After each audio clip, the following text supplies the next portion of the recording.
اعوذ باللہ من الشیطان الرجیم بسم اللہ الرحمن الرحیم۔ مون وائس چینل کی جانب سے تمام ناظرین کو السلام علیکم ورحمۃ اللہ وبرکاتہ۔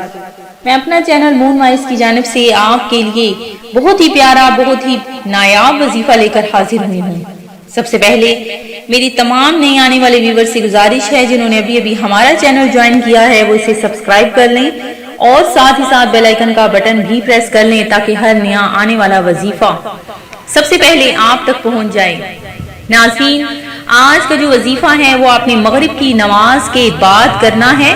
کس طرح سے کرنا ہے سن لیجئے کہ جو شخص یہ وظیفہ کرے گا انشاءاللہ عز و جل اس کا ہر قسم کا رکا ہوا کام ہو جائے گا، ہر قسم کا جو بھی مسئلہ ہے وہ حل ہو جائے گا۔ صرف آپ نے مغرب کی نماز کے بعد جب آپ کو وقت ملے روزانہ آپ نے یہ اسم اعظم یا عزیزو 40 دن تک آپ نے مغرب کی نماز کے بعد چلتے پھرتے اٹھتے بیٹھتے اس کو پڑھ لینا ہے، تو اللہ تبارک و تعالی آپ کو معزز بنا دے گا اور کسی کا محتاج نہ کرے گا، اور اللہ تبارک و تعالی روزی کے خزانوں میں سے آپ کو خزانے عطا فرما دے گا۔ تو ناظرین، میں امید کرتی ہوں کہ ہمارا یہ آج کا چھوٹا سا عمل آپ کو ضرور پسند آیا ہوگا۔ اسی طرح سے مزید وظائف حاصل کرنے کے لیے ہمارا چینل مون وظائف کو دیکھتے رہیے۔ اپنا خیال رکھیے گا، دعاؤں میں یاد رکھیے گا۔ اللہ حافظ۔